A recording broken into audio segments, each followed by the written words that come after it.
Good morning. आप देख रहे हैं सी में तक। तो आपने थंबनेल तो देखा ही होगा। Question bank of the capital budgeting of C में इंटर, जो 2016 से लेके टिल नाउ जितने तक अभी तक कैपिटल बजटिंग का एग्जाम में आया है 2022 तक, तो मैं आज उसको डिटेल में डिस्कशन करूंगा यहाँ पर।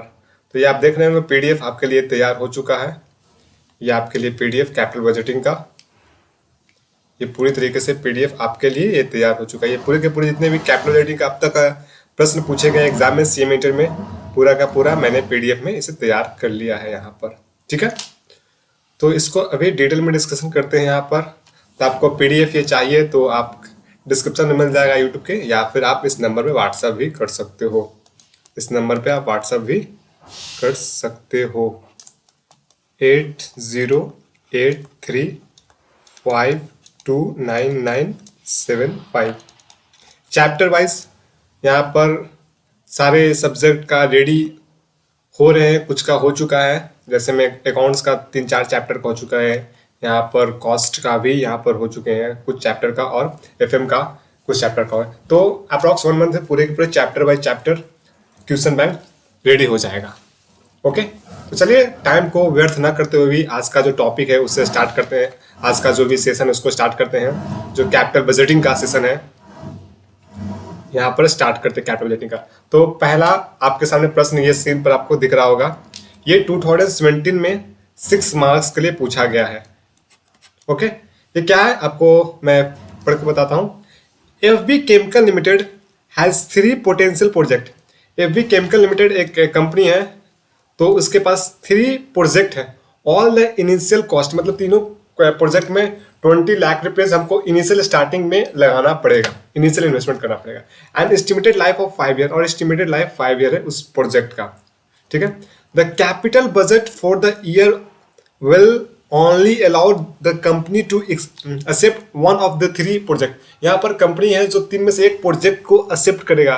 तो किस प्रोजेक्ट को एक्सेप्ट करेगा? जिसका एनपीवी मतलब नेट प्रेजेंट वैल्यू ज्यादा होगा। ठीक है, तो give the discount rate of the, यहाँ पर फ्यूचर का कैश फ्लो का ईच प्रोजेक्ट का दिया हुआ। विच प्रोजेक्ट शुड कंपनी एक्सेप्ट, कौन एक्सेप्ट करेगा? प्रोजेक्ट ए का जो एनुअल कैश है वो 5 लाख रुपए, मतलब 5 लाख रुपीज पर ईयर आएगा अप टू 5 ईयर तक, और डिस्काउंटिंग रेट दिया हुआ है 6% का।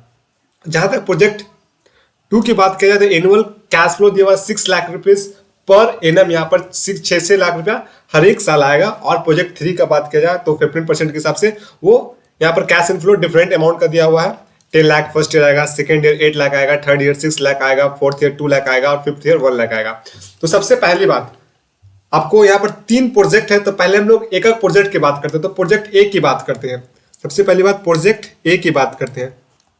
तो प्रोजेक्ट ए का समझिए कि कितना कैश इनफ्लो आ रहा है। सबसे पहली बात, आपको तो पता जा चुका है कि 20 लाख रुपया मेरे को आज के डेट में पहला प्रोजेक्ट के लिए लगाना है। ठीक है, मेरे को आ कितना रहा है? तो पहले साल पहले प्रोजेक्ट के यहाँ पर दिया हुआ है यहाँ पर कि project 1 has an annual cash flow 5 lakh. ठीक है, 5 लाख रुपए एनुअल कैश फ्लो, मतलब कि आज 5 लाख आएगा, फिर दूसरे साल में 5 लाख आएगा एंड में, तीसरे साल भी एंड में 5 लाख आएगा, चौथे साल में एंड में 5 लाख आएगा, 5वें साल में एंड में 5 लाख आएगा। लेकिन उसको सबसे पहले कन्वर्ट करना पड़ेगा आज के मुताबिक कितना आ रहा है। उसको पहले आज के जो भी कंपेयर करेंगे ना, आज 20 लाख रुपए खर्चा हो रहा है ना, तो आज के मुताबिक कंपेयर करेंगे कि जो 5-5 लाख करके मिल रहा है 5 साल, तो उसके मुताबिक आज के लिए क्या होगा। तो सबसे पहली बात, इसके लिए एक शॉर्टकट भी आप लोगों ने पढ़ा होगा कि 1 divided by 1 plus R is equal to, जितने टाइम्स बोला है यहाँ पर 5 टाइम्स बोला है, फिर जीटी, और उसके बाद अमाउंट को मल्टीप्लाई कर दीजिए, तो आ जाएगा यहाँ पर कैश इनफ्लो। यहाँ पर कितने कैश इनफ्लो आ रहा है। तो ठीक है, करते 1 डिवाइडेड बाई, यहाँ पर डिस्काउंटिंग फैक्टर दिया हुआ 6%, तो 1 डिवाइडेड बाई 1.06, 1 2 3 4 5, फिर 5 टाइम इज इक्वल टू फिर जीटी, तो आता है 4.21 इंटू 5 लाख, तो आता है 21 लाख 6,181। ये आता है मेरे को कैश इनफ्लो। इसमें से लेस कर देंगे आउटफ्लो। आउटफ्लो कितना का जा रहा है? 20 लाख। तो मेरे को आता है कितना? 1 लाख अप्रॉक्स, 1,05,000 अप्रॉक्स आता है। तो ये रहा मेरे को कैश इनफ्लो। ठीक है, पहला साल का ये रहा। सेकेंड ईयर का भी एज इट इज आपको कन्वर्ट करना पड़ेगा। ठीक है। और लेकिन थर्ड ईयर का देखिए, थर्ड ईयर का कैसे करेंगे, थर्ड ईयर का कैसे करेंगे, क्योंकि थर्ड ईयर में कैश फ्लो है ना वो डिफरेंट डिफरेंट अमाउंट का है।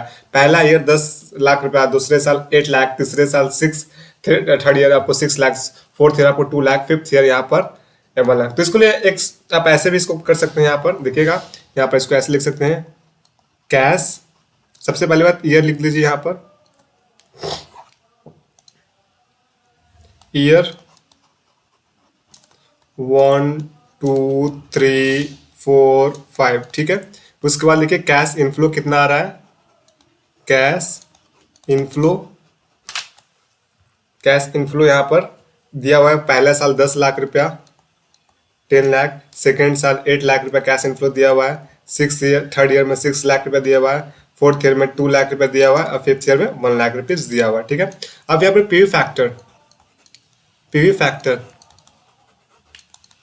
पीवी फैक्टर यहाँ पर दिया हुआ है, पीवी फैक्टर दिखिएगा यहाँ पर प्रश्न में आपको दिख रहा होगा, पीवी फैक्टर यहाँ तक है,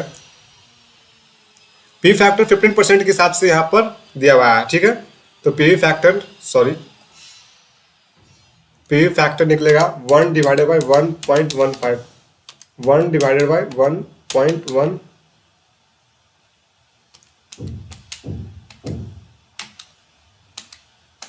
पहला साल का आता है 0.86, ठीक है, पहले साल का आता है यहाँ पर 0.826, सॉरी 0.869 आता है, 0.869, सेकेंड ईयर के लिए आता है 0.756, थर्ड ईयर का आता है 0.657, फोर्थ ईयर का आता है 0.5717, और फिफ्थ ईयर का आता है 0.497, ठीक है। अब ये दोनों का मल्टीप्लाई कर दीजिएगा, ये दोनों का बीच में मल्टीप्लाई कर दीजिएगा तो आपको प्रेजेंट वैल्यू आ जाएगा, ठीक है, प्रेजेंट वैल्यू। तो उसको सब ऐड कर दिएगा तो आपको निकल जाएगा कैश इनफ्लो, ठीक है। मैंने कैलकुलेशन कर लिया है, ओके, इसको कीजिए अभी जस्ट, इसका यहां पर आ जाएगा 20 लाख आता है, 20,31,900 आएगा, 31,900, ठीक है। तो इसका एनपीवी आ जाएगा, net present value cash inflow minus outflow, तो कैश इनफ्लो माइनस आउटफ्लो आता है 31,900, ठीक है। तो प्रोजेक्ट वन का कितना आया था, प्रोजेक्ट वन का यहाँ पर देखिए 1,05,000, प्रोजेक्ट टू का यहाँ पर आया, यहाँ पर 3,32,200, और प्रोजेक्ट थ्री का 31,900। तो प्रोजेक्ट टू को हम एक्सेप्ट करेंगे क्योंकि एनपीवी इसका सबसे ज्यादा है, नेट प्रेजेंट वैल्यू जिसका ज्यादा है वो प्रोजेक्ट को एक्सेप्ट करेंगे। एनपीवी बोले तो cash inflow minus cash outflow, कितना आपको सबसे पहले बार 20 लाख आपको इनिशियल में जा रहा है, तो सबसे पहले उसके आप जिस समय खड़े हैं ना उस समय पूरे के पूरे उस समय में उसको कन्वर्ट कीजिए, उसके बाद लेस कीजिए, तो यहां पर आ जाएगा, ठीक है। सेकंड, यह था 6 मार्क्स का, इजी था, 2017 में पूछा गया था। इसके बाद ये देखिए यहां पर दिसंबर 2017 में भी आपके सामने ये पूछा गया, जे कंपनी हैज 4 पोटेंशियल प्रोजेक्ट, उसके पास 4 पोटेंशियल प्रोजेक्ट है, ऑल एंड इनिशियल कॉस्ट आपको 15 लाख रुपीज का, मतलब कि साल के आप प्रोजेक्ट करना चाहते हैं तो साल के शुरुआत में 15 लाख रुपया आपको लागत लगेगा। The capital budget for the year will only allow the company to take up only one of the 3 project, ये 4 प्रोजेक्ट में सिर्फ कंपनी को एक प्रोजेक्ट को चूज करना, तो कौन प्रोजेक्ट को चूज करना जिसका एनपीवी सबसे ज्यादा होगा। गिव द डिस्काउंटिंग रेट यहाँ पर दिया हुआ है। प्रोजेक्ट ए से जहां तक बात किया जाए तो कैश इनफ्लो आ रहा है 3,05,000, प्रोजेक्ट बी से हमको कैश इनफ्लो आ रहा है 5 लाख पर ईयर आ रहा है, कितने साल तक आएगा, ईयर तो दिया हुआ है, हाँ 4 पोटेंशियल प्रोजेक्ट है, initial cost 15 lakh rupees for the year of the one of the 3 project, यहाँ पर ईयर नहीं दिया हुआ है क्या, J company 4 potential project all of initial cost, the capital budget for the year only allow the company to take up only one of the 3 project, give discounting rate of the future cash flow of the each project, which project will be, यहाँ पर year mention गलती से लिखा हुआ है, यहाँ पर 5 year तक है। कैश इन्वॉल्व लगातार 5 साल तक, यहाँ पर सॉरी बीच में लिखा हुआ है 5 ईयर तक, ठीक है। तो आपके पास 3.5 पहला प्रोजेक्ट अगर ये एक्सेप्ट करते हो तो 3.5 लाख रुपए हर साल आएगा, ठीक है। तो सबसे पहले डिस्काउंटिंग रेट भी दिया हुआ है 4%। तो सबसे पहले बात पहला प्रोजेक्ट से कितना आएगा अमाउंट देखिए। तो पहला प्रोजेक्ट ऐसे, तो इसके लिए क्या था 1 divided by 1.04 is equal to 5 time, फिर जीटी डालिएगा तो आता है 4.451 इंटू 3,50,000 तो आता है कितना 15,58,138। तो ये मेरा क्या आ गया कैश इनफ्लो। अब एनपीवी निकालना ना प्रोजेक्ट एक का, तो एनपीवी कैसे निकलेगा कैश इनफ्लो माइनस आउटफ्लो। तो इनफ्लो कितना आया 15,58,200 माइनस 15 लाख, मतलब 58,200 का प्रोजेक्ट ए से मेरे को एनपीवी है, ठीक है।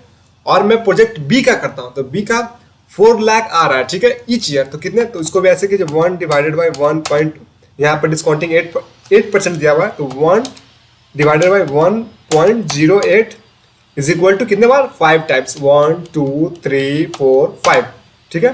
फिर GT for 3.9927 is equal to 4 lakh.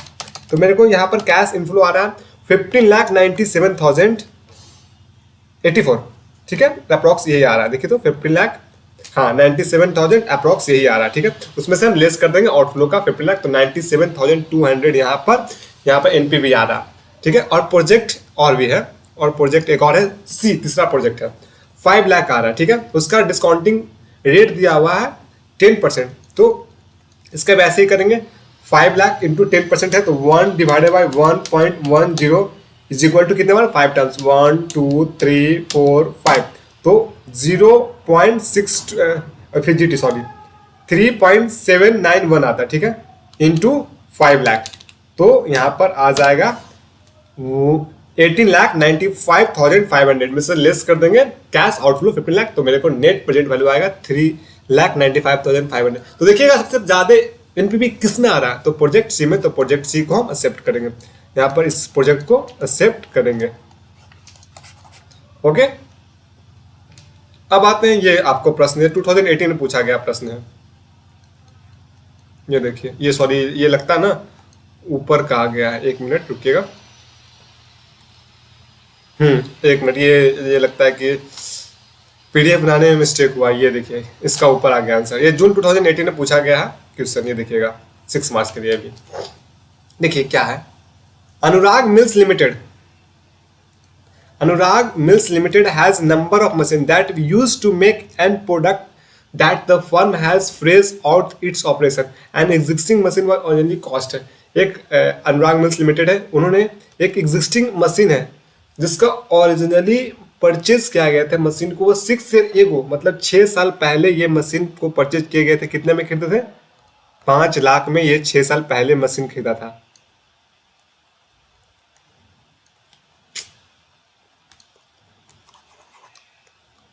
Type नहीं हो रहा,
सॉरी फॉर टेक्निकल इशू। चलिए ठीक है, Anurag mills limited has a number of machine that were use to make an product that firm has a fresh out the operation and existing machine.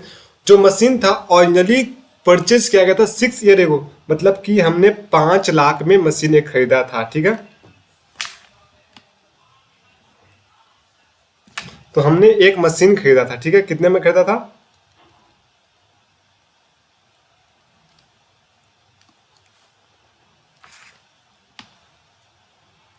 हमने 5 लाख में एक machine खरीदा था, ठीक है। 5 लाख में हमने 6 साल पहले, 6 साल पहले हमने एक मशीन खरीदा था, ठीक है। ओके, तो यहां पर being depreciated by the straight line method, और उसके स्ट्रेट लाइन मेथड पर डेप्रिसिएशन चार्ज करना है। The useful life of the 4 year, मतलब रिमेनिंग यूजफुल लाइफ, तो यहाँ पर रिमेनिंग यूजफुल लाइफ है वो कितने साल है? यहाँ पर 4 साल, 6 साल पहले खरीदा था, और तो रिमेनिंग यूजफुल लाइफ यहाँ से अभी भी पर्याप्त है। Remaining useful life, remaining useful life कितना है? 4 साल। तो टोटल उस मशीन का एस्टिमेटेड लाइफ कितना था? 10 साल, ठीक है। हमने और फिर डेप्रिसिएशन पर चार्ज कितना करेंगे? 5 लाख का मशीन खरीदा था, 10 साल का, 10 साल तक उसका एस्टिमेटेड लाइफ है, तो हर साल 50-50 हजार का डेप्रिसिएशन चार्ज करेंगे। इसका डेप्रिसिएशन का निकल गया, रेट निकल गया, डेप्रिसिएशन का अमाउंट निकल गया, ठीक है, ठीक है। उसके बाद no salvage value expected at the end of the useful life, it is can currently sold. अगर उस मशीन को हम अभी सोल्ड करते हैं तो उसको 1.5 लाख रुपए मिल जाएगा मार्केट में, जो भी करेंटली। तो अभी ये मेरे को बताइए कि इसका अभी प्रेजेंट में डब्ल्यूडीवी कितना है? हमने 6 साल पहले खरीदा था, और यहाँ से 4 साल और बचा हुआ है, तो मतलब कि 6 साल, तो हर एक साल 50-50 हजार का डेप्रिसिएशन चार्ज हो रहा है, तो 50,000 इंटू 6, मतलब कि 3 लाख रुपया का डेप्रिसिएशन चार्ज हो चुका होगा। Got it? मेरे को मशीन का वैल्यू कितना है? 5 लाख है, उस पर 3 लाख का डेप्रिसिएशन चार्ज तो हो चुका होगा। तो डब्ल्यूडीवी अभी के मुताबिक इसको तो 2 लाख का मशीन का वैल्यू होगा। तो 2 लाख मशीन है, उसको हम लोग अभी 1.5 लाख में जो 2 लाख का मशीन है उसको हम लोग अभी बेचेंगे, तो 1.5 लाख में ये बिक जाएगा मशीन, ठीक है। 2 लाख का मशीन का वैल्यू है, उसको हम लोग अभी मार्केट में बेचते हैं, तो 1.5 लाख में ये मशीन बिक जाएगा अभी। ओके, हेलो, प्लीज 1 मिनट रुकिएगा, तो प्लीज इसको देखिएगा। तो आप आगे देखिए, मैं आ रहा हूं 1 मिनट में, आप इसको आगे देखिएगा, जल्दी आइए आप।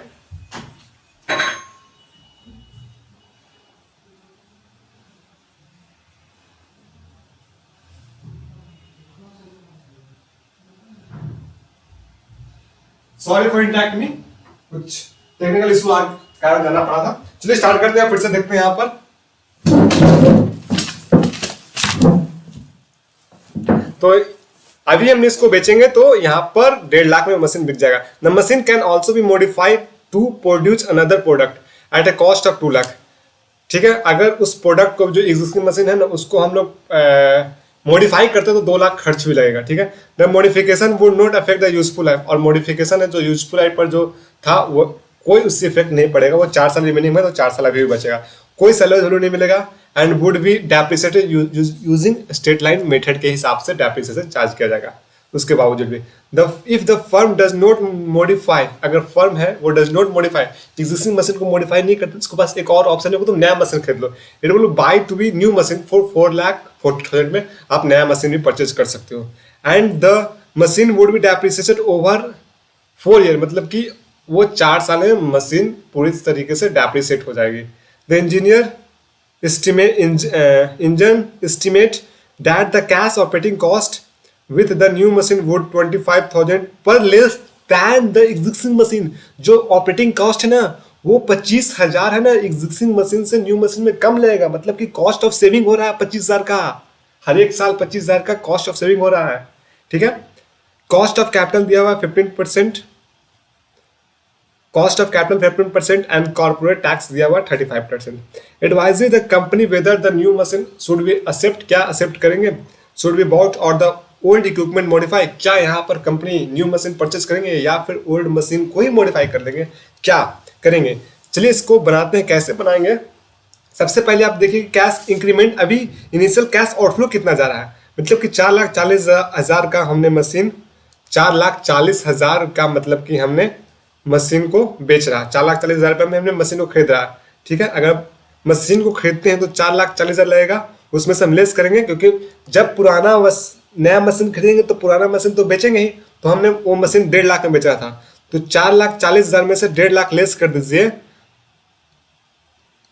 4,40,000 में से 1.5 लाख लेस कर दीजिए। और देखिए, और एक और चीज, जब टैक्स अगर हम लोग नया मशीन परचेज कर रहे हैं, ठीक है, उसके वजह से हम लोग टैक्स पे कर रहे हैं या फिर टैक्स सेव हो रहा है, अगर टैक्स पे कर रहे हैं तो यहाँ पर ऐड कीजिएगा, और टैक्स सेव हो रहा है ना, तो कॉस्ट को रिड्यूस कर रहा है तो लेस कर दीजिए। तो यहाँ पर देखिएगा कि क्या हो रहा है, वहां पर हम लोग टैक्स सेव कर रहे हैं, ठीक है, तो यहाँ पर लेस कर देंगे। देखिएगा, हमने 2 लाख का मशीन हम लोग यहाँ पर बताया था। देखिए यहाँ पर 1 मिनट रुकिएगा, मैंने यहाँ पर बताया था कि 2 लाख का मशीन है, वो 1.5 लाख में बेच रहा है। तो 2 लाख का मशीन है, वो हमने 1.5 लाख में बेच रहा है। तो देखिए तो कितना शॉर्ट टर्म लॉस हो रहा है, यहाँ पर लॉन्ग टर्म कैपिटल लॉस हो रहा है ना, लॉन्ग टर्म लॉस हो रहा है। यहाँ पर कितना लॉस हो रहा है, 50,000 का लॉस हो रहा है। ये 50,000 की वजह से तो टैक्स सेविंग होगा ना 35% के हिसाब से, तो वो भी लेस करेंगे 15,000 का 35%, मतलब कि 17,500 भी लेस होगा, क्योंकि टैक्स सेविंग हो रहा है। क्योंकि उसके मशीन के बेचने से, पुराने मशीन को बेचने से नए मशीन में वो टैक्स सेविंग हो रहा है, इसलिए इसको लेस करेंगे। कि अगर टैक्स अगर पेड करते तो ऐड करते, अगर टैक्स हम लोग टैक्स अगर सेव हो रहा है तो लेस करेंगे। तो 20,500 मैं लेस करूंगा, ठीक है, तो मेरे को आ जाएगा। तो यहां से लेस कीजिएगा 4,40,000 मशीन का नया का देना, जिसमें से सेल ऑफ स्क्रैप है, जो हम ओल्ड मशीन का बेच रहे हैं उसका 1,50,000 और 17,500। तो मेरे को अभी कितना, और मॉडिफिकेशन कॉस्ट भी, अगर हम लोग अगर एग्जिस्टिंग मशीन रखते हैं तो मॉडिफिकेशन कॉस्ट भी करना पड़ेगा 2 लाख रुपया। तो मेरे को कैश आउटफ्लो अभी जा रहा है 22,500 अभी, ठीक है। ओके, अब देखिए, अब आ जाइए यहाँ पर, ये तो समझ में आ गया। अब देखिए इंक्रीमेंटल कैश इनफ्लो कितना हो रहा है, ये तो आउटफ्लो समझ में आ रहा है। ये आउटफ्लो तो निकल गया कि मेरे को 22,500 कैसे आया, जितना मतलब कि सबसे इजी था 4,40,000 मतलब को जा रहा है न्यू मशीन खरीदा, जिसमें से मेरे को ओल्ड मशीन बेच रहे हैं 1.5 लाख का, वो उसकी वजह से टैक्स में सेविंग हो रहा है, उसको लेस कर दीजिए। और मॉडिफिकेशन का कॉस्ट, जो एग्जिस्टिंग मशीन है उसको मॉडिफाई करना पड़ेगा, उसके लिए 2 लाख खर्चा लगेगा, वो भी लेस कर दीजिए। तो मेरे को निकल जाएगा कैश आउटफ्लो कितना है, इनिशियल कैश आउटफ्लो निकल जाएगा, तो वो आया 22,500, ठीक है। अब आ जाइए, उसके बाद आ जाइए, मैंने अब निकालिए इंक्रीमेंटल कैश इनफ्लो कितना हो रहा है। देखिएगा, हमने बोला था यहाँ पर कि उसके बाद देखिएगा यहाँ पर क्या क्या दिया। उसके बाद यहाँ पर देखिएगा डेप्रिसिएशन पहले कितना चार्ज होता था, 50,000, ठीक है। यहाँ पर अगर डेप्रिसिएशन यहाँ पर बात किया जाए तो पहले था 2 लाख का ना, तो 2 लाख का इसका डेप्रिसिएशन चार्ज कैसे होगा यहाँ पर। अब ये देखिए इंक्रीमेंटल, अब बताइए मेरे को, अब बताना है कि कॉस्ट ऑफ सेविंग यहाँ पर निकालना पड़ेगा, इंक्रीमेंटल कैश इनफ्लो कितना हो रहा है। तो आपको सबसे पहले देख रहा होगा सेविंग हो रहा है डेप्रिसिएशन में, ओके, दिख रहा होगा ना, सेविंग हो रहा है यहाँ पर, सेविंग हो रहा है यहाँ पर 25,000 रुपया पर एनम, मतलब कि कॉस्ट ऑफ सेविंग हो रहा है 25,000 का, ठीक है। तो सबसे पहली बात यहाँ लिख दीजिए कॉस्ट ऑफ सेविंग। हम निकाले incremental cash inflow, incremental cash inflow कितना आ रहा है। तो देखिएगा सेविंग हो रहा है, यहाँ पर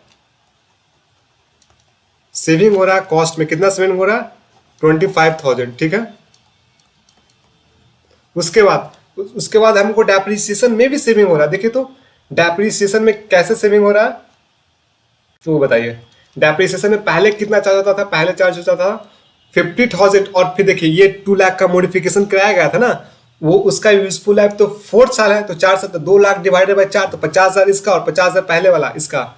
1 मिनट देखिए यहाँ पर, पहले जो हम लोग चार्ज डेप्रिसिएशन करते थे, 5 लाख मशीन खरीदते थे, उसका एस्टिमेटेड लाइफ कितना था 10 ईयर, तो इसका मतलब 50,000, ठीक है। चार्ज करेंगे ना, तो 2 लाख का मशीन खरीदा था, यहाँ पर उसका भी सेम एस्टिमेटेड यूजफुल लाइफ, मतलब 4 साल और बचा हुआ, तो 50,000 इसका। तो अब मेरे को डेप्रिसिएशन टोटल कितना चार्ज करने लगा, 1 लाख रुपए डेप्रिसिएशन चार्ज एग्जिस्टिंग पर लगते थे, और नए पर कितना लगता है, नए पर कितना लगेगा 4,40,000 का, मतलब कि मशीन है, उस पर 4 ईयर एस्टिमेटेड यूजफुल लाइफ है, मतलब 1,10,000, ओके। तो बताइए इससे मतलब कि क्या हुआ, सेविंग हुआ कि ज्यादा पे करना पड़ रहा है। डिफरेंशियल जो डेप्रिसिएशन आया ना वन पहले 1,10,000, यहाँ पर डिफरेंशियल वो भी लिखे कितना डिफरेंशियल आता है कैश इनफ्लो, डिफरेंशियल डेप्रिसिएशन 1,10,000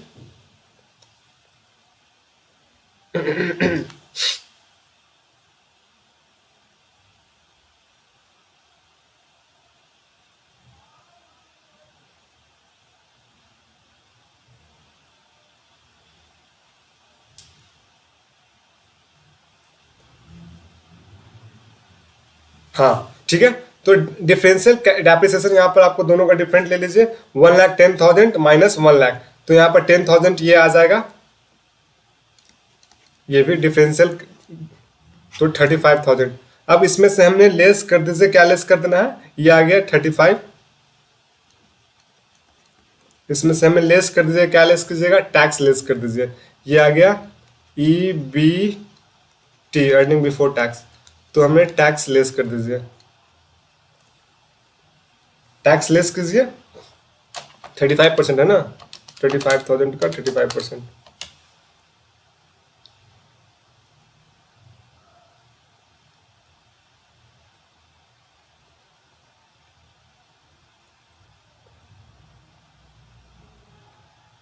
चलिए ठीक है। बाहर यहाँ पर 25,000 इसका डेप्रिसिएशन चार्ज यहाँ पर आ जा रहा है, यहाँ पर 1 मिनट क्वेश्चन देख लीजिए। तो यहाँ पर 4A का डेप्रिसिएशन का वैल्यू भी दिया गया है, यहाँ पर 4,40,000 रुपये का सेल्स वैल्यू भी दिया हुआ है। उसके बाद यहाँ पर सबसे पहली बात निकालना पड़ेगा आपको कॉस्ट ऑफ सेविंग, यहाँ पर निकल गया 25,000 दिया हुआ, कॉस्ट ऑफ सेविंग दिया हुआ 25,000, डेप्रिसिएशन का डिफरेंशियल डेप्रिसिएशन यहाँ पर 10,000 निकल गया था, 1,10,000 माइनस 10,000, ठीक है। तो यहाँ पर उसके बाद यहाँ पर तो टोटल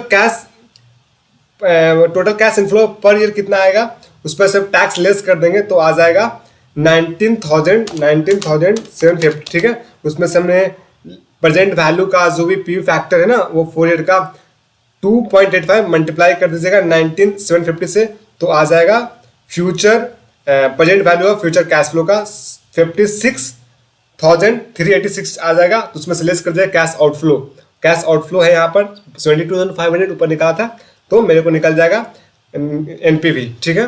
तो वो निगेटिव में आता है, तो ये प्रोजेक्ट को हम रिजेक्ट करेंगे। यहाँ पर देखिएगा ये बनाया हुआ सोल्यूशन, ये देखिए डिफरेंशियल कॉस्ट दिया हुआ है, तो ये पी फैक्टर से मल्टीप्लाई कीजिएगा तो आ जाएगा, ठीक है। चलिए ये आते हैं, ये क्वेश्चन देखते हैं। Zenith limited is faced with a problem is choosing between two mutual exclusive project. Exclusive mutual exclusive मतलब कि ये एक प्रोजेक्ट को आपको चूज करना, तो कौन सा प्रोजेक्ट को चूज करेंगे, यहाँ पर project A and project B. तो project A require cash outlay, मतलब कि इनिशियल में आप अगर प्रोजेक्ट ए को चूज कर दो तो 10 लाख रुपए जाएगा, and cash running expenses 3,50,000 per year है। On the other hand project B will cost आपके इनिशियल में 15 लाख लगेगा and require cash running cost 2 lakh, मतलब कि यहाँ पर जो कॉस्ट रनिंग एक्सपेंस है वो कम लग रहा है, ठीक है, लेकिन प्रोजेक्ट ज्यादा का। Both of the project having 8 year life, और दोनों प्रोजेक्ट का जो एस्टिमेटेड लाइफ है वो 8 ईयर है। तो project A has a salvage value 40,000, और जो उसका सैलवेज वैल्यू प्रोजेक्ट ए का 40,000 है, और प्रोजेक्ट बी का सैलवेज वैल्यू 1,40,000 है। कंपनी का टैक्स रेट है 50% and 10% required rate of return, मतलब कि यहाँ पर डिजायर रेट ऑफ रिटर्न भी दिया हुआ। Assuming depreciation on straight line basis पे लगाना, there is no fund grant of the, तो यहाँ पर no fund constraint for the company as return, which project should be accepted, कौन सा प्रोजेक्ट आप एक्सेप्ट करोगे। तो सबसे पहली बात आपको निकालना पड़ेगा क्या, जहां पर आपको जिसका प्रोजेक्ट में आपको पॉजिटिव निकलेगा एनपीवी, वो प्रोजेक्ट आप एक्सेप्ट करोगे। तो चलिए ठीक है, तो प्रोजेक्ट ए का देखिए तो इनिशियल में कितना जा रहा है 10,000 और प्रोजेक्ट बी में 15,000, ठीक है। अब देखिएगा यहाँ से देखिए, और जो भी और उसके बाद मेरे को सबसे पहली बात ये बताइए, और रनिंग एक्सपेंस यहाँ प्रोजेक्ट ए का 3,50,000 है और प्रोजेक्ट बी का 2 लाख है।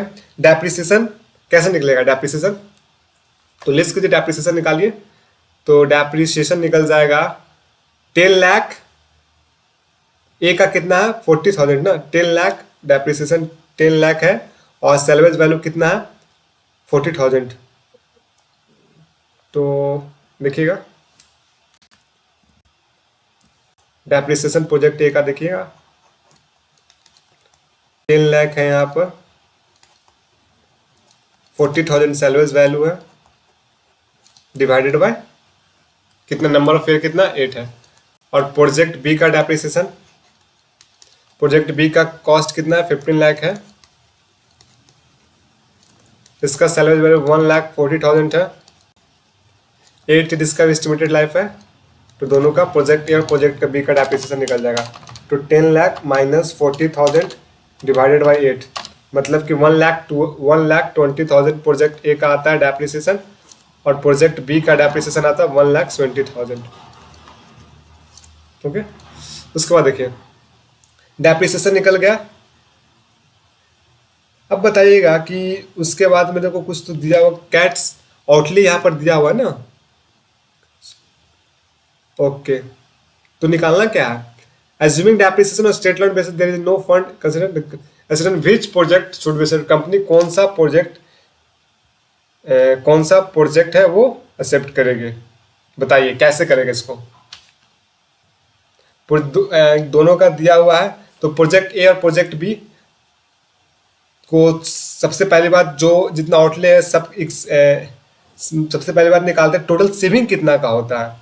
देखिएगा प्रोजेक्ट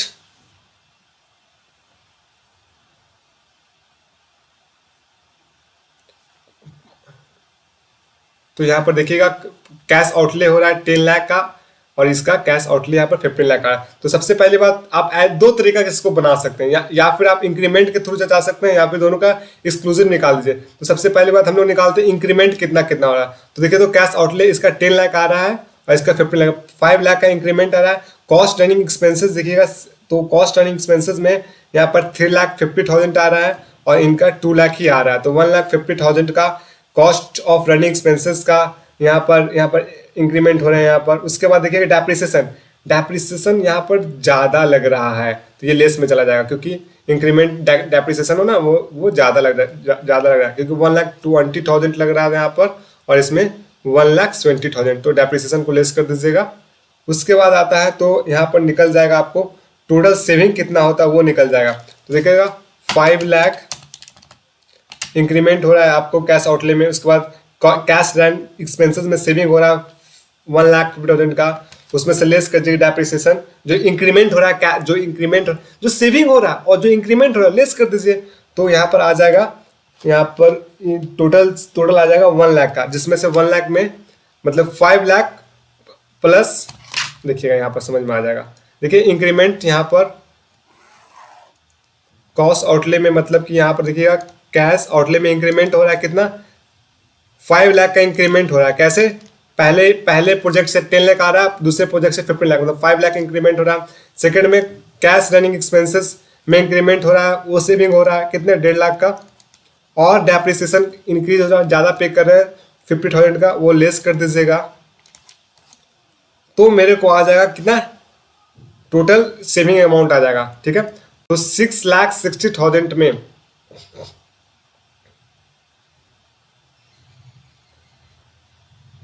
टोटल सेविंग अमाउंट यहाँ पर आ जाएगा। ठीक है, तो टोटल सेविंग अमाउंट यहाँ पर आ जाएगा। टोटल सेविंग अमाउंट कितना आ जाएगा, 1,50,000 कॉस्ट एंड एक्सपेंसेस था, जिसमें से डेप्रिसिएशन लेस कर दीजिए कितना, 50,000 का।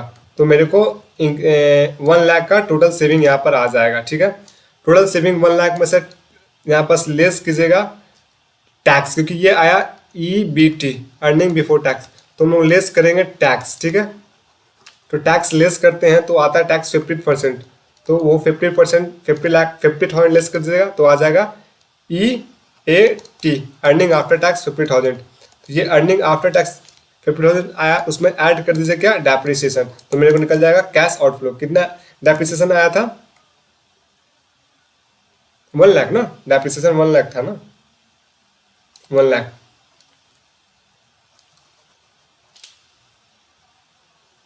सॉरी, डेप्रिसिएशन 1 लाख नहीं था, 50,000 है का, डेप्रिसिएशन 50,000 ऐड कर दीजिएगा, तो 1 लाख आ जाएगा क्या, नेट कैश इनफ्लो। ठीक है, ये इसको इससे मल्टीप्लाई कर दीजिएगा, किससे मल्टीप्लाई करिएगा, PV फैक्टर से मल्टीप्लाई कर दीजिएगा, तो मेरे को आ जाएगा क्या, प्रेजेंट वैल्यू में कितना कैश इनफ्लो हो रहा है। ठीक है, तो यहाँ पर 8 ईयर है ना, तो हर एक साल 1 लाख आएगा। तो यहाँ पर डिजायर रेट ऑफ रिटर्न कितना है, यहाँ पर 10% है ना।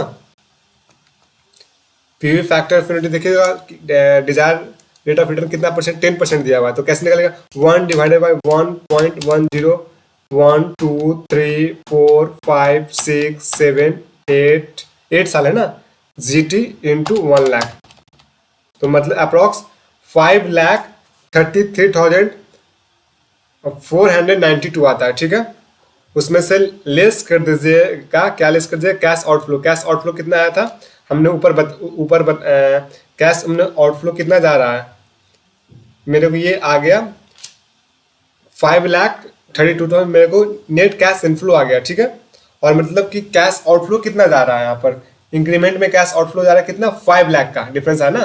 तो 80,200 का नेट प्रेजेंट वैल्यू पॉजिटिव मारा, तो इस प्रोजेक्ट को हम एक्सेप्ट कर देंगे, प्रोजेक्ट को बी को हम एक्सेप्ट कर देंगे। ठीक है, इसका सॉल्यूशन देख लेते हैं कैसे किया है। हाँ देखिए,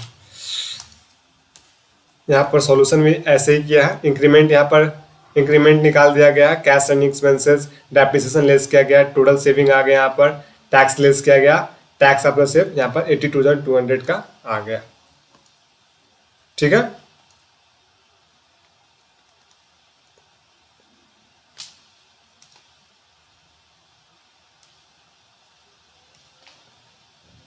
ये देखते हैं, iron limited install a machine, जून 2019 में ये पूछा गया है। ठीक है, इसको कीजिए।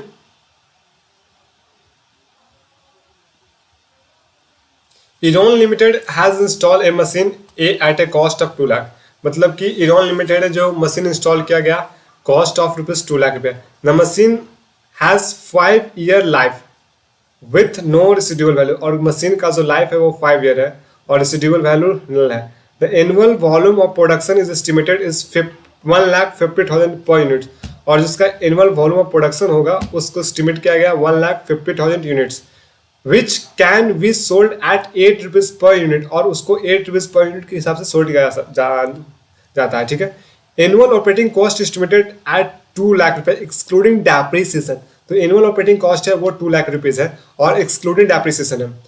At this output level fix cost है एस्टिमेटेड 4,50,000 पर एनम, और जो फिक्स कॉस्ट है ना वो एस्टिमेट किया गया 4,50,000 per annum of the same level of production.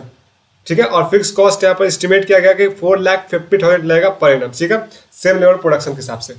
तो company has just across another called machine B, और कंपनी के पास एक और ऑप्शन था कि मशीन बी को परचेज कर सकते हैं, गिविंग सेम आउटपुट पर, मतलब कि जो 1.5 लाख पहले यूनिट पुट बनता था वो अभी भी बनेगा जब नया मशीन खरीदेंगे। लेकिन जो ऑपरेटिंग कॉस्ट है ना वो वहां पर 2 लाख लगता था, यहाँ पर 1.5 लाख लगेगा। ये देखिए ऑपरेटिंग कॉस्ट है वो डिक्रीज हो रहा है, मतलब कि कॉस्ट ऑफ सेविंग। ठीक है, there was no change in fix cost, जो फिक्स कॉस्ट पहले 4,50,000 लगता था अभी भी मतलब कॉस्ट उतना ही लगेगा। Cost capital cost of machine is to be 2,50,000, जो मशीन का वैल्यू है, रेट है वो 2,50,000 है, और एस्टिमेटेड लाइफ 5 ईयर है, और आफ्टर 5 ईयर के बाद नो रेसिडुअल वैल्यू, किसी प्रकार कोई भी उसका पैसे से मनी से रिलाइज नहीं होगा उस मशीन से। The company has offer for sale of machine A for 1 lakh, अगर कंपनी ए है जो मशीन ए को बेच देता है ना, तो उसको अभी पुराने मशीन है ना ए को, तो अभी उसको 1 लाख में मार्केट में मिल जाएगा। But the cost of demolishing and removal amount 30,000, और उस मशीन को उखाड़ने में है ना, उसको हटाने में 30,000 का और खर्चा लगेगा। तो as the company has yet recommended operation, क्या वो कंपनी रिकमेंडेड करे ऐसा करो, if it wants to sell machine A and purchase machine B, क्या कंपनी ऐसा कर सकता है कि मशीन ए को बेच दे और मशीन बी को परचेज कर दे? तो ये कैसे डिटरमाइन होगा, ये डिटरमाइन होगा एनपीवी से यहाँ पर। तो इरॉन लिमिटेड है, उसका 7 ईयर का क्या बोलते हैं, iron limited zero tax company for 7 year, मतलब कि 7 साल तक कंपनी पर कोई भी किसी प्रकार का कोई भी टैक्स नहीं लगेगा। Allowance available, cost of capital 40% दिया हुआ है, इट्स ओके। तो चलिए करते हैं, बनाते हैं। तो सबसे पहले बात आपको इसको निकालना पड़ेगा कि कैश आउटफ्लो कितना जा रहा है। तो देखिएगा कैश आउटफ्लो कितना, कंपनी के पास अभी कैश आउटफ्लो कितना जा रहा है, अभी इनिशियल में कैश कंपनी पास आउटफ्लो कितना जा रहा है। अगर हम मशीन बी को ए को बेच देते हैं, बी को खरीदते हैं। तो मशीन बी का कितना दाम है, 2,50,000 रुपया दिख रहा होगा यहाँ पर, देखिए यहाँ पर ये लाइन में capital cost of the machine is 2,50,000, ठीक है। ये भी काम नहीं कर रहा है सर्वर, पता नहीं ऐसा क्यों कर रहा है। सो ये पेन काम नहीं कर रहा है इस पर, ठीक है। तो capital cost of the machine है 2,50,000। अगर कंपनी अगर मशीन ए को बेचता है तो मशीन बी को खरीदने में 2,50,000 लगेगा, लेकिन कंपनी अगर 2,50,000 पे तो लगेगा और 1,00,000 पे तो मिलेगा भी मिलेगा मशीन ए को। तो भी ऐसा थोड़ी है कि दोनों मशीन रहेगा, मशीन बी खरीदेगा तो मशीन तो ए तो बेचेगा ना, तो मशीन ए को बेचेगा तो कुछ तो पैसे इलाज हो रहा है, तो 1,00,000, लेकिन उसको हटाने में 30,000 रुपये और खर्चा हो रहा है। तो नेट में मेरे पास कितना आ रहा है, 70,000 ही आ रहा है ना, मतलब 1,00,000 रुपया और 30,000 और चला गया, मतलब कि 30,000 रिमूवल मशीन को वहां से हटाने में जो खर्चा लगा उसी में से लेस करेंगे ना, जो कंपनी से इलाज हो मशीन से। तो 1,00,000 रुपया रिसीव हो, जिसमें से 30,000 रुपया का वो मशीन को हटाने में लगा। तो नेट में मेरे पास कितना आया, 70,000। तो 2,50,000 में से 70,000 लेस कर दीजिएगा तो कितना आएगा, 2,50,000 में से 70,000 लेस कर दीजिएगा। 2,50,000 का मशीन का था वैल्यू, जिसमें से ये वैल्यू मशीन का वैल्यू है, मशीन का वैल्यू है, जिसमें से लेस कर दीजिएगा कितना, सेल कर रहे हैं मशीन का, सेल कर रहे हैं मशीन का, ठीक है। मशीन बेच कितने में रहा है, 1,00,000 में बेच रहा है, लेकिन उसमें से 30,000 पर रिमूवल हटाने में भी तो खर्चा लग रहा है ना। तो नेट में मेरे पास तो 70,000 ही आ रहा ना है। सो 70 लेस कर दीजिए तो कंपनी के पास अभी कितना जा रहा है, 2,50,000 माइनस 70,000, तो 1,80,000 कंपनी के पास अभी जा रहा है। तो ये क्या हो गया, इनिशियल कैश आउटफ्लो, 1,80,000 का इनिशियल कैश आउटफ्लो आ गया, ठीक है। देखिए समझ में आ गया ना। अब देखिएगा, अब निकालना कि आउटफ्लो तो निकल गया, अब कंपनी पास initial cash, incremental cash inflow कितना आता है, वो कैश में सेविंग कितना है देखिएगा। तो पहले ये बताइए, सेल्स जो पहले हमने 1.5 लाख यूनिट्स को बनाते थे, अभी भी तो मैं 1.5 लाख यूनिट्स को बनाऊंगा, क्योंकि यहाँ पर तो लिखा हुआ है there will no change in fix cost estimated useful. हाँ, the company has across another model machine capable giving the same output. जो 1.5 लाख पहले आउटपुट बनाता था, अभी भी 1.5 लाख आउटपुट बनाया जाएगा, कोई चेंज नहीं है। सेलिंग प्राइस भी सेम रहेगा, इसमें कोई चेंज नहीं है, ठीक है। अब देखिएगा, तो सेम 1.5 लाख रुपया इंटू 1.5 लाख यूनिट्स बनाएगा, इंटू 8 कीजिएगा तो 12 लाख रुपीज का पहले भी सेल होता था और अभी भी सेल होता है 12 लाख का, ठीक है। अब देखिएगा, लेकिन यहाँ पर एक चीज देखिएगा, यहाँ पर जो ऑपरेटिंग कॉस्ट है वहाँ 2 लाख था, लेकिन अब का यहाँ ऑपरेटिंग कॉस्ट कितना है, यहाँ पर 1,50,000, मतलब cost of operating, cost of saving 50,000 आ रहा है। कॉस्ट ऑफ सेविंग यहाँ पर 50,000 का हर एक साल का सेविंग हो रहा है ना, कॉस्ट ऑफ सेविंग हर एक साल, मतलब लगातार 7 साल तक आपको 50,000 का सेविंग होगा, ओके। और फिक्स्ड कॉस्ट में भी कोई चेंज नहीं, क्योंकि फिक्स्ड कॉस्ट पहले भी जो जितना लगा था और अभी भी इतना ही मिल रहा है, कोई इंक्रीमेंट नहीं हुआ। जो कॉस्ट ऑफ सेविंग 50,000 है ना, उसको आज के मुताबिक कन्वर्ट कर दीजिए, वही आ गया, नेट कैश इनफ्लो आ जाएगा। तो देखिएगा, आपके पास 50,000 रुपया हर एक साल आपको सेविंग हो रहा है, 50,000 रुपया, क्योंकि देखिएगा। तो अब हमको बताना है 14% मेरे पास कॉस्ट ऑफ कैपिटल है, तो 1 डिवाइडेड बाय 1.14 कितने टाइम, 5 टाइम्स ना, कि 7 साल, जीरो टैक्स लगेगा, लेकिन 5 साल तक ही ना, 5 साल के वैल्यू है, तो 5 साल 1 2 3 4 5 GT। तो यहाँ पर आता 3.433 इंटू 50,000, तो मतलब कैश में इनफ्लो आ रहा है 1,71,654। और कैश आउटफ्लो कितना हमने निकाला था, कैश आउटफ्लो हमने निकाला था 1,80,000, इनफ्लो कितना था 50,000, हर एक साल इनफ्लो आ रहा है, उसको पी फैक्टर से मल्टीप्लाई कर देंगे। पी फैक्टर आया था 3.433, तो इनफ्लो आ रहा है कितना, यहाँ पर 1,71,650।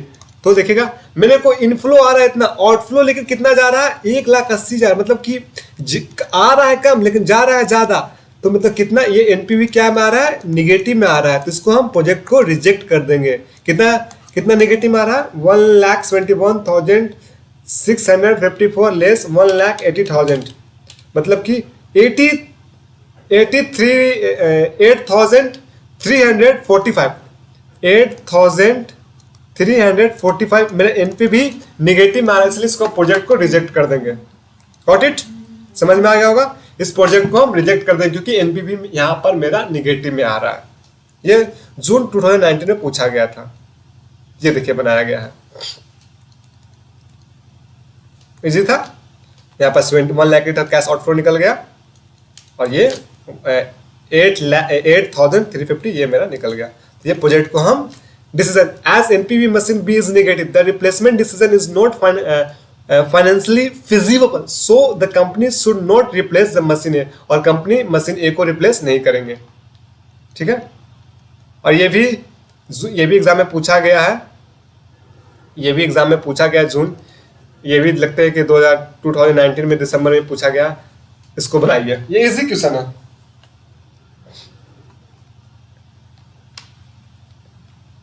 ये क्या पूछा है बताइए। Monpedix limited wants to replace its old machine, जो एक कंपनी है वो चाहते हैं कि ओल्ड मशीन को रिप्लेस किया जाए with a new automatic machine के साथ।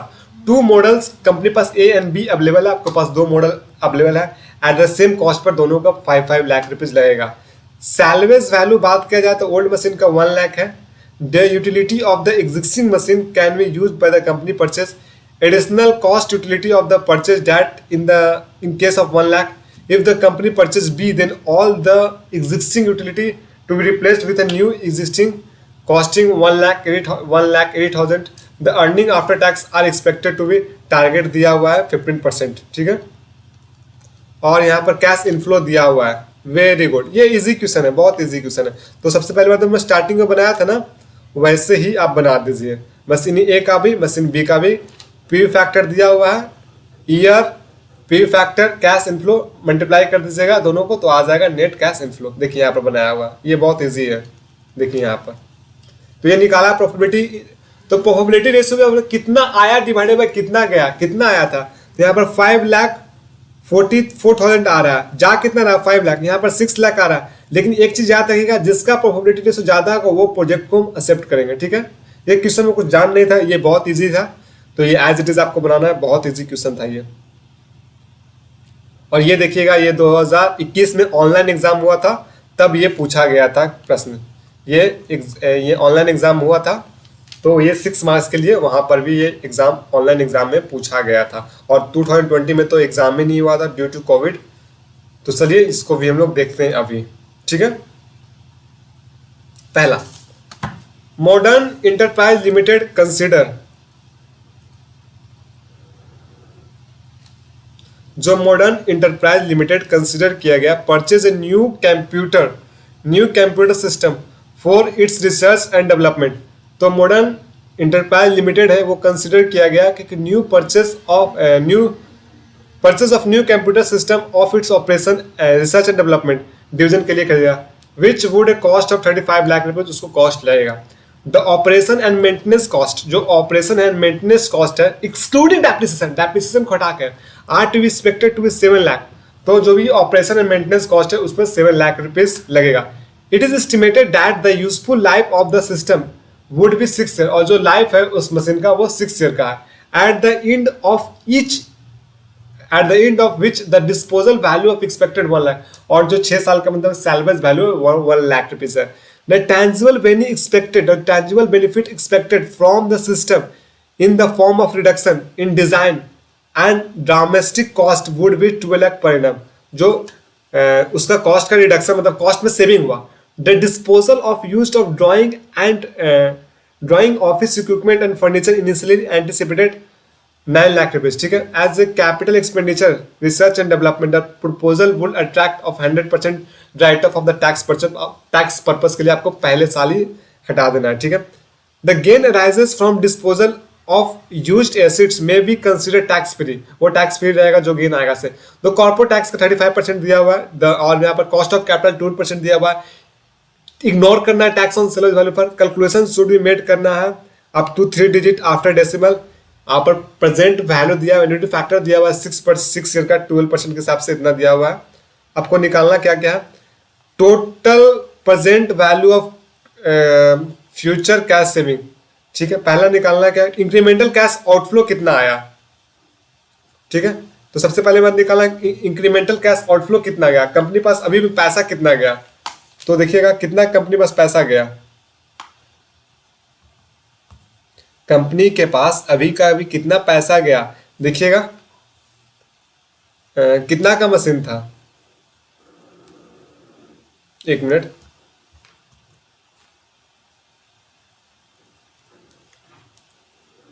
द ऑपरेशन मेंटेनेंस कॉस्ट यहाँ पर the tangible benefit expected from the system in form of reduction in design and drastic cost would be 12 lakh per annum. ठीक है, the decimal of used over drawing and the equipment लगेगा। Okay okay okay okay okay. और last में पूछा, यहाँ पर पूछा incremental cash outflow कितना है, the total present value of cost of saving कितना है, द नेट प्रेजेंट वैल्यू पूछा है। Recommendation is the net present value negative the proposal is not feasible the company should not consider the company system. Okay okay okay okay okay, easy है easy है। अब बताइए कैसे इसको कीजिएगा, आप लोग ट्राई कीजिए।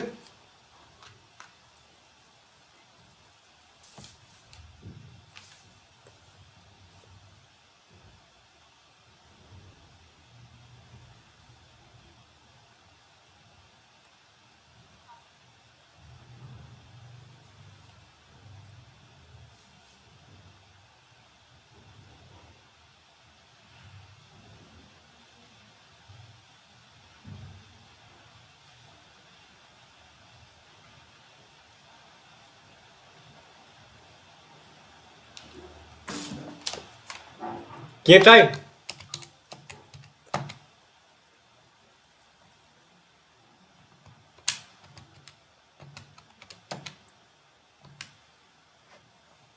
चलो ठीक है, देखिए आगे पूछा गया कंपनी के पास मतलब कि सबसे पहले कैश आउटफ्लो कितना गया, तो देखिएगा तो कंपनी परचेज करता है न्यू मशीन 35 लाख का मशीन है। ठीक है, ये तो पहला तो इजी है, इनिशियल कैश आउटफ्लो है ना वो तो इजी है।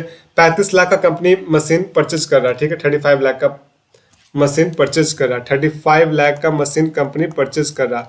उसमें से लेस कर दीजिएगा जो सेल कर रहे हैं ना ओल्ड मशीन, उसको कितना मिल रहा है। देखिए तो ओल्ड मशीन से कितना मिल रहा है यहाँ पर लिखा हुआ है, देखिएगा the disposal of use drawing and drawing office equipment furniture initially anticipated to net 9 lakh rupees को मिल जाएगा बेचने का मशीन। तो लेस कर दीजिएगा 35 लाख में 9 लाख लेस कर दीजिएगा तो आ जाएगा 26 लाख रुपया मेरे को आ गया इनिशियल कैश आउटफ्लो। तो ये निकल गया 26 लाख, इसका निकल गया। ठीक है, अब पूछा है total present value of cash, cost of saving कितना होता है। अब कॉस्ट ऑफ सेविंग कितना होगा वो बताइए। देखिएगा तो बोला हुआ 7 लाख रुपीज यहाँ पर दिखा हुआ है यहाँ पर। तो देखिएगा कि यहाँ पर कितना कितना का कॉस्ट यहाँ पर बोला है। यहाँ पर the tangible benefit expected from the system in the form of reduction in design and drastic cost would be 12 lakh per annum. मतलब कि 12 लाख पर एनम का यहाँ पर बेनिफिट हो रहा है, मतलब सेविंग हो रहा है। ध्यान से देखिएगा तो उसमें से हम लिस्ट कर देंगे कितना कॉस्ट लग रहा है। 12 लाख में देखिएगा कॉस्ट यहाँ पर लग रहा है 7 लाख रुपीज, तो 12 लाख में से 7 लाख लेस कर देंगे तो मेरे को आ जाएगा 5 लाख का कितना EBT अर्निंग बिफोर टैक्स आ जाएगा। देखिएगा यहाँ पर लिख देते हैं, यहाँ पर अच्छे से बनाते हैं। सेविंग का कॉस्ट में कॉस्ट सेविंग इन कॉस्ट कितना हो रहा है, 12 लाख का सेविंग हो रहा है। ओके, 12 लाख का कॉस्ट में सेविंग हो रहा है, जिसमें से लेस कर देंगे कॉस्ट लग रहा है operating cost operating cost 7 lakh. ठीक है, तो EBT अर्निंग बिफोर टैक्स यहां पर आ जाएगा 5 लाख का।